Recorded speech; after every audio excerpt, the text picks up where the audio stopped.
So we'll do more with this in a minute, but before I go completely there, I want to touch on yet another point, and that is what I jokingly like to call one of the misconceptions in NVC.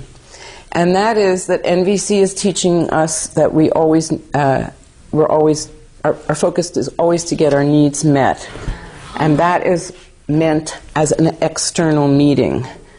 Meet my needs through some external strategy on the material plane. I think this is an incomplete understanding of what we're talking about when we talk about meeting needs. That needs can be met also internally through accessing these channels, these energetic channels. And yes, it is glorious to have your needs manifest externally. And what if it doesn't happen that way? I mean, what if you've been writing it down as a goal for 20 years and it still hasn't happened? So what are your choices at that point? Are you condemned to a life of pain, suffering, dissatisfaction, longing? Or is there some other way? And I offer this as a way that we can still stay alive and actually very, what am I looking for? I guess in a very powerful, a self-empowered way.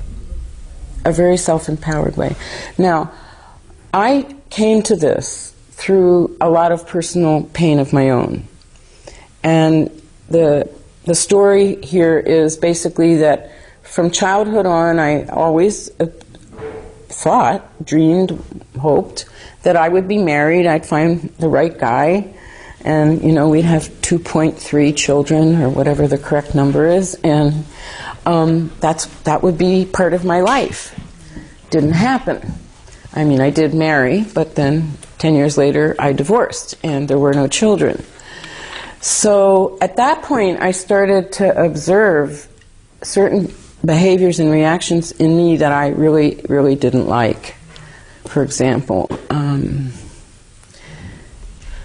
seeing couples on the street being really affectionate, fondling or caressing one another, and I go, ugh! Why don't they keep that at home where it belongs? Or, grow up and act mature, or, all kinds of little nasty, judgmental jackal voices in my brain. And I'd be watching movies or whatever, and there'd be a love scene, and it was hard for me to watch. It's like I was creating pain.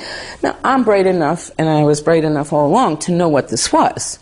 And I wasn't fooling myself. I knew it was coming out of lack and envy, if you will. I really wanted that, and it was hard for me to see that and know that I didn't have it. And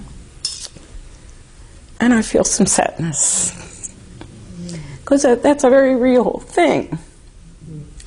So as years went by, I'm going, oh, am I destined to live alone all my life? And then one day, and this is kind of a personal joke for me, because I hear so many remarks in our culture of us people who are moving and growing, the detrimental effect of television.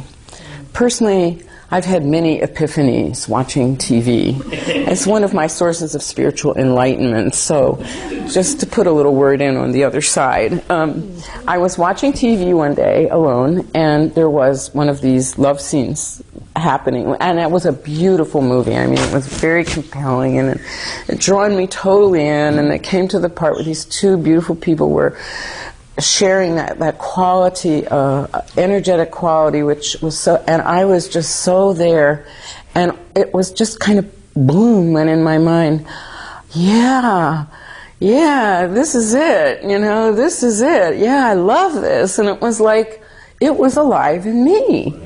It wasn't that they had it and I didn't, it was that I had broken through to my own channel of direct connection. So I do not need to be with another person to be radiating that quality of loving connection or intimacy or shared reality, or whatever it is that you want to call that beautiful space. And then as I got that and realized I was watching something that normally I love, I love to have but don't have, and now I'm sitting there like in love with the whole thing. It was a total moment of epiphany for me. And I went, so I have it within myself. And so I just, for quite a few years since then, I play with that in other areas. So the bottom line, as far as I'm concerned, is we all have that ability to create inwardly a connection with that which we want to experience. And even if we're not manifesting it materially, when we're resonating it internally, we're resonating it for the entire globe. So I'm not sure that there's any more value one way or the other, except as we put it in our heads, if that makes any sense.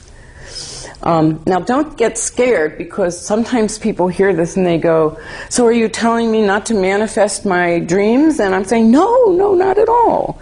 Go for it.